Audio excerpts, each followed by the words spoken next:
কৃষ্ণনগরের রানী। আমি তো তোমায় একটু কোনো কথা নয়, নিজের কাজ নিজে করুন, বুঝলেন? অন্দরমহলে আমার অনেক কাজ আছে। নিজের কাজ নিজে করব। আমি তোমার স্বামী, আমি তোমার কাছে এইটুকু আবদার করতে পারি না? হ্যাঁ,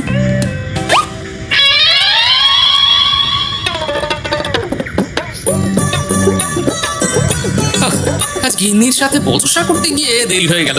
মহারাজ আবার আমার দেরি দেখে রেগে না যান।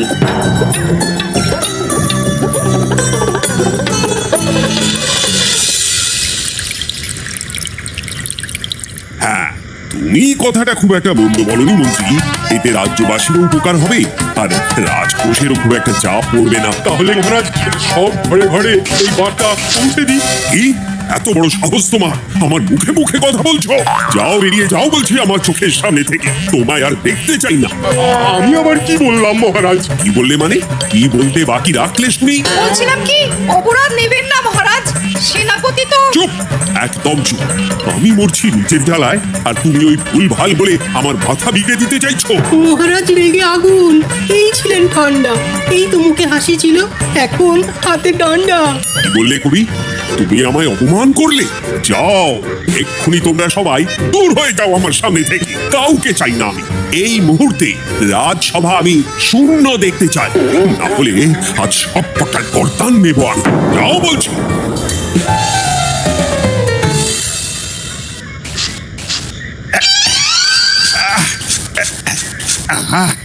একটু শান্তি হলো।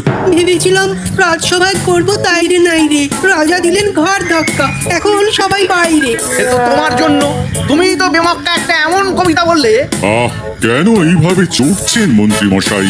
দোষ তো আপনারও। আপনি তো কি একটা বলে রাজা মশাইয়ের মাথা গরম করে দিলেন। আমি আবার কি বলেছি? আরে মহারাজ তো সেনাপতির ওপর রেগে গেলেন। আরে বাবা, আমি আবার কি করলাম? পণ্ডিত মশাই কি সব বলে দিলেন, তখনই তো মহারাজ। এই আমার নামে একটা অসাধু বাক্য বললেই আমি কিন্তু। কি কাণ্ড! কৃষ্ণনগর রাজসভার সভারত্নরা বাইরে বের হয়ে কি মহা হট্টগোল শুরু করলেন। মহারাজ সবাইকে একসাথে ঘাড় ধাক্কা দিয়েছে। ওরে বাবা, এতগুলো ঘাড়ে রাজামশাই একসাথে ধাক্কা দিলেন কিভাবে? আচ্ছা, দোষটা কে করলো? দোষ করেছে ও, দোষ করেছে ও। দোষ করেছে ও। দোষ করেছে ও। এবারেও কেউ একমত হতে পারলেন না। কে দোষ করেছে? হ্যাঁ, আচ্ছা বেশ, কি হয়েছে কেউ একটা খুলে বলুন দেখি। আমি বলছি, এই মহারাজ বেশ খোশ মেজাজি ছিলেন, কিন্তু হঠাৎ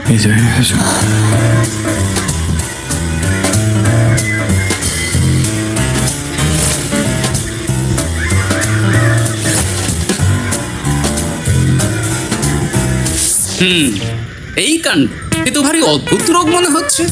মহারাজের আচমকা মাথায় রক্ত চড়ে গেল নাকি? হ্যাঁ, মহারাজ আপনাদের রাজসভায় ডেকেছেন। ওরে বাবা না, যাবো না গো আমি। আমার কাছে আমার প্রাণ সবচেয়ে দামি।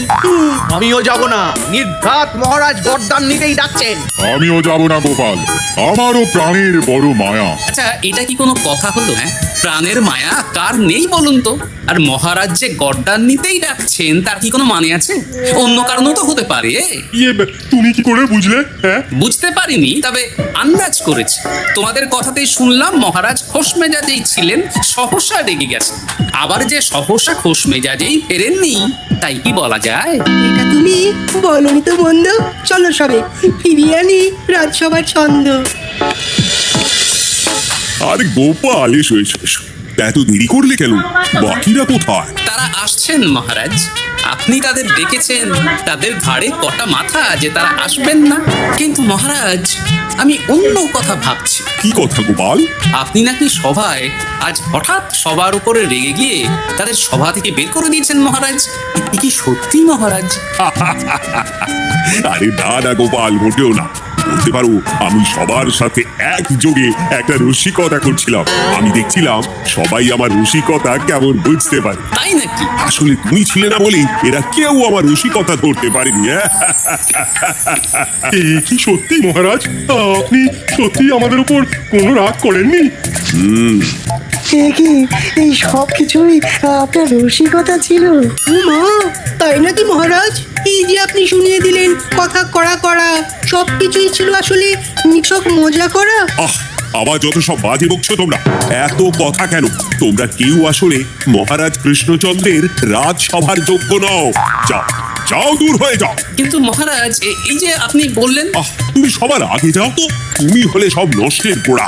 যাও বলছি, আমার আর ভালো লাগছে না। যাও। জব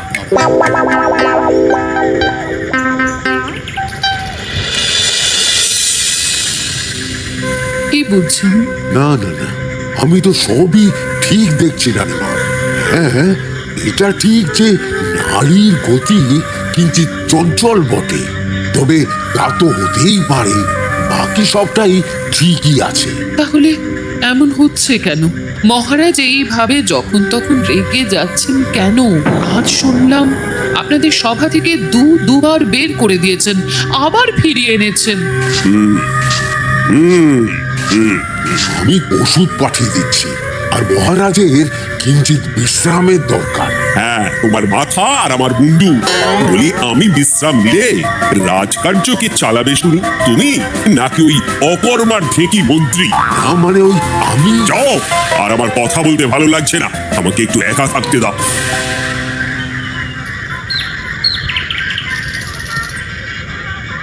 ব্যাপারটা কি বুঝলে গোপাল? রাজবৈদ্য তো মহারাজকে দেখতে রাজবাড়িতে গেছেন। কি মনে হয়? গতকালও আমি যখন বাগানে গেলাম,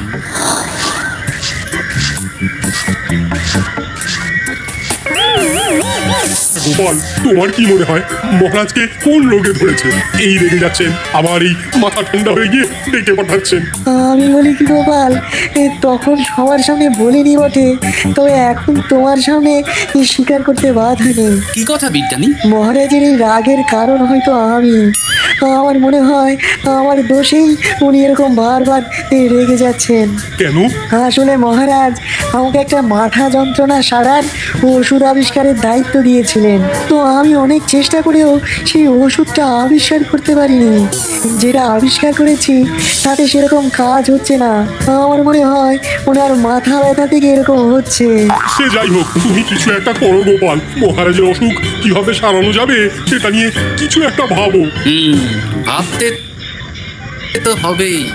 আজ সন্ধেবেলায় তুমি তোমার বাড়িতে বাকি সভাসদদের ডেকে আন, আমি সমাধান সঙ্গে নিয়ে সময় মতো চলে আসবো। আচ্ছা বেশ, তাই হবে। আমি এখনই বাকিদের খবর দিয়ে দিচ্ছি। আর বিজ্ঞানী, একটু এদিকে এসো তো, একটা কথা আছে।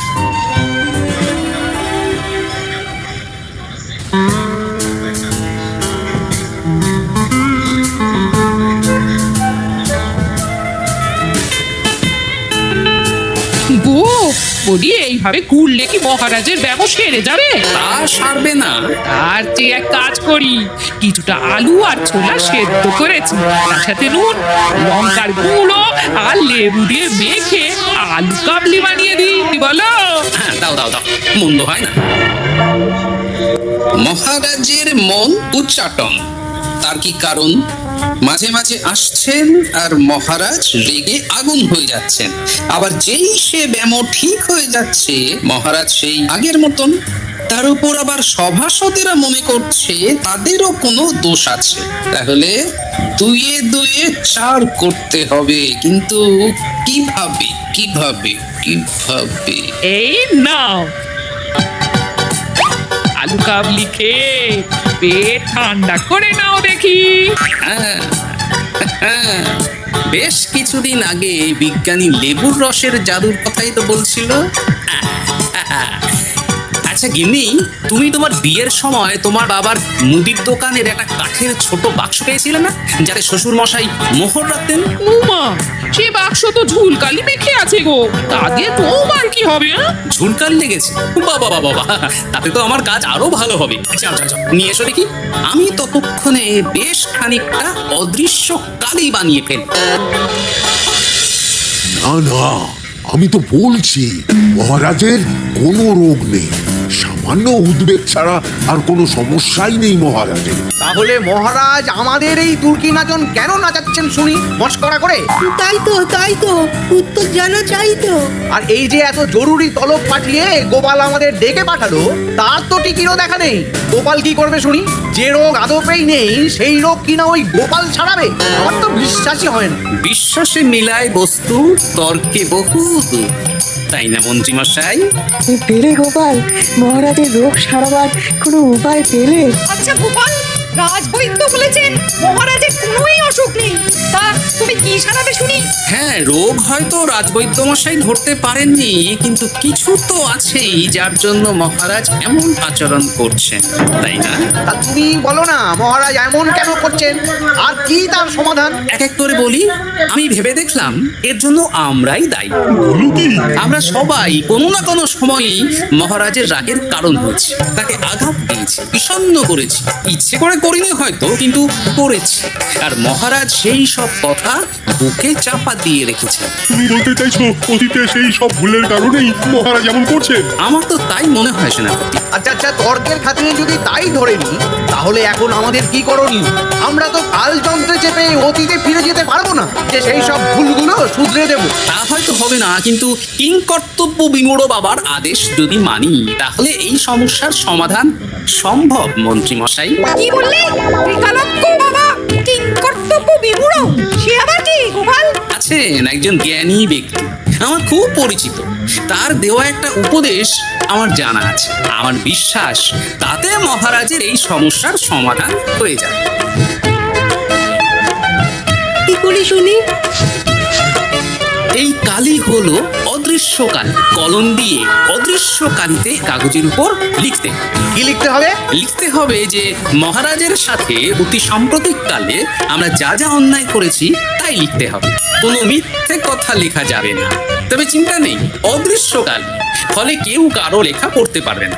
এইবার এই কাগজ ভাঁজ করে ফেলে দিতে হবে এই বাক্সে। বাক্সে তালা, তার চাবি থাকবে মন্ত্রী মশাইয়ের কাছে। আবার আমার কাছে কেন? পরে যাতে কোনো সন্দেহ না করেন, যা সন্দেহবাদী মৌন আপনার। বললে এইবার এই বাক্স সারা রাত নদীর ধারে বটতলায় পড়ে থাকবে, চাঁদের আলো পান করবে। তারপর সকালে আমরা সবার সামনে এই বাক্স ফেলে দেব নদীর জলে।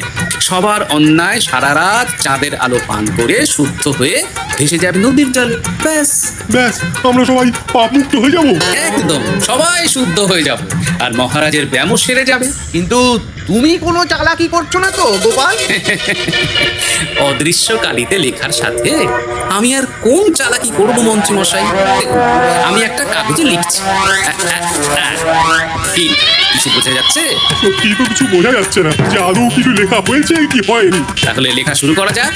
এক এক করে লিখুন আর কাগজ ভাঁজ করে বাক্সে ভরে দিন। আর হ্যাঁ, একদম মিথ্যে কথা লিখবেন না, তাহলে কিন্তু লেখাগুলো অদৃশ্য থাকবে না, ফুটে উঠবে। আচ্ছা গোপাল, বুঝেছি। কলম কালি মন, লেখে 3 জন। মিথ্যে কথা লিখে দিলেই ঘটবে অঘটন। আমি বাক্সটা নদীর পাড়ে সঠিক জায়গায় রেখে আসবো। তারপর কাল সকালে সবাই মিলে এই বাক্স ফেলে দেব নদীর জল। ঠিক আছে?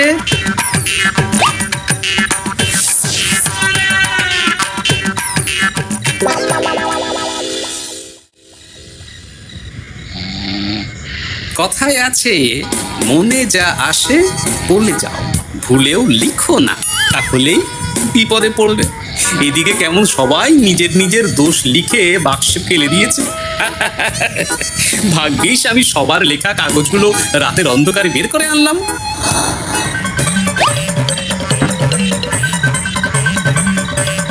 এইবার এই কাগজগুলো ঢুকিয়ে দিলেই কেল্লা ফতে। এখন সবার পাপের স্বীকারোক্তি আমার হাতের মুঠোয়।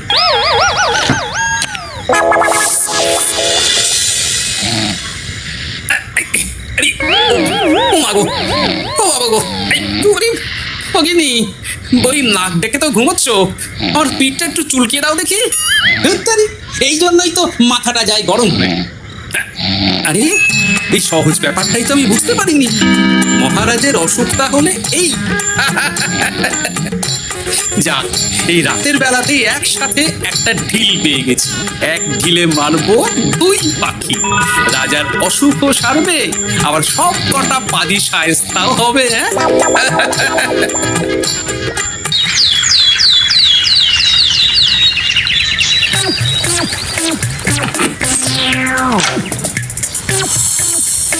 কি এইবার শান্তি হয়েছে তো মন্ত্রী মশাই? যেমন অদৃশ্য লেখা ছিল সেরকমই আছে তো? কিন্তু এতে কি মহারাজের রোগ সেরে যাবে? যাবে না মানে মনে করুন সেরে গেছে।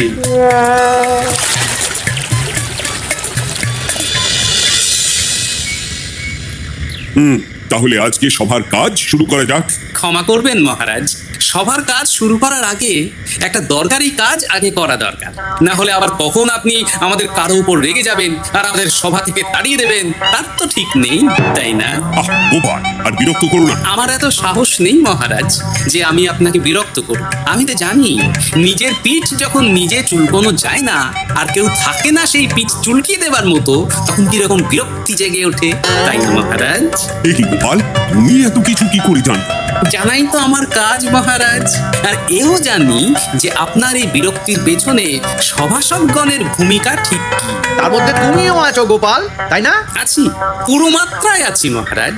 তবে হ্যাঁ, আমি কিন্তু তাই বলে রাজকোষের হিসেবে গোলমাল করে মহারাজের কোপের কারণ হইনি মন্ত্রী মশাই। কি গোপাল আন্দাজে বলছে? না হলে কাল অদৃশ্য কালিতে আমি কি লিখেছি সেটা জানলো কি করে? এই, আমি যা লিখেছি সেটাও কি গোপাল বই ফেলেছে নাকি? যাকে পড়লেই বাকি, সব লেখা তো ওই নদীর জলে ভেসে গেছে। আমি যে লিখেছি তার প্রমাণ কি?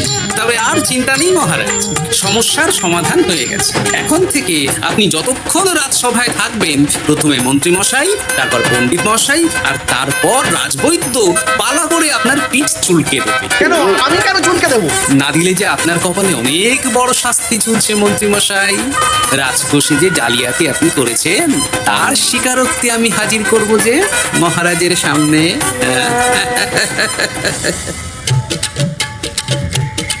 এই নিন মহারাজ, মন্ত্রী মশাইয়ের পাপের স্বীকারোক্তি। আপনি আগে মন্ত্রী মশাইয়ের লেখাটা পড়ুন, তারপর একে একে সকলের স্বীকারোক্তি দিচ্ছি।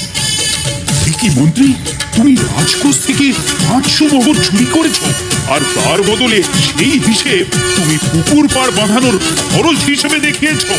এই সেরেছে, এটা ফুটে উঠলো কি করে? সে অনেক কাণ্ড মন্ত্রী মশাই, বাকিদের সবারটাই আছে, এত জেনে কাজ কি? না না, জানতে তো হবেই। তাহলে শুনুন, এই অদৃশ্য কালি আসলে লেবুর রস। গতকাল রাতে আমি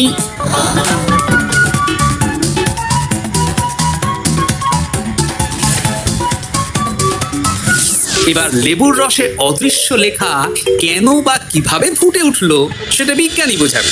লেবুর রসে লেখা আগুনের তাপে ধরলে ফুটে ওঠে, কারণ লেবুর রসে থাকা অম্ল কাগজের সাথে থাকা শ্বেত সারের সাথে বিক্রিয়া করে, এবং তাপ পেলে সেই বিক্রিয়া দ্রুত হয়ে কাগজের শ্বেত সার রাসায়নিকভাবে পরিবর্তিত হয়ে গাঢ় রং ধারণ করে।